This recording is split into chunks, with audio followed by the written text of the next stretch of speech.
സമയം രാവിലെ 6:30 മണിയായി. ഇപ്പോൾ റമദാൻ ആയതുകൊണ്ട് 6:30 മണിക്ക് തന്നെ ഷോപ്പിലെത്തും. പുലർച്ചയ്ക്ക് തന്നെ എണീച്ചു വരുന്നതുകൊണ്ട് മുഖത്തുനിന്ന് ഉറക്കക്ഷീണൊന്നും പോയിട്ടില്ല. ദിൽഷാദ് ഷെൽഫിലുള്ള സ്റ്റോക്കൊക്കെ ചെക്ക് ചെയ്യുന്ന തിരക്കിലാണ്.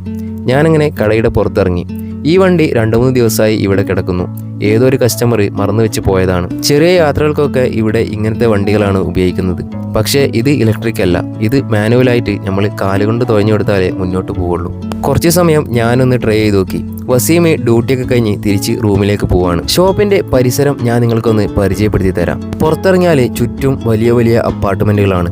ഇവിടെ സ്ഥിരമായി താമസിക്കുന്നവരും ടൂറിസ്റ്റായി വരുന്നവരും ഒരുപാടുണ്ട്. ഇവിടെ ചെറിയൊരു ടൂറിസ്റ്റ് സ്പോട്ടാണ്. ഫിഷിങ്ങിനൊക്കെ ഒരുപാട് ആളുകൾ ഇവിടെ വരാറുണ്ട്. വേസ്റ്റ് ഒക്കെ നല്ല രീതിയിൽ കൈകാര്യം ചെയ്യുന്നതുകൊണ്ട് റോഡും പരിസരമൊക്കെ നല്ല വൃത്തിയായിരിക്കും. ഇതുപോലുള്ള ടെക്നോളജി ഒക്കെ നമ്മുടെ നാട്ടിൽ ഏത് കാലത്താണെന്നാവും എത്തുന്നുണ്ടാവുക. ഈ കാണുന്ന ഗേറ്റിനപ്പുറത്ത് ഒരു ലോകമുണ്ട്. അതിനെക്കുറിച്ച് ഞാൻ അടുത്ത ദിവസം പറയാം. അപ്പോൾ വീഡിയോ ഇഷ്ടപ്പെട്ടാൽ സബ്സ്ക്രൈബ് ചെയ്യാൻ മറക്കല്ലേ.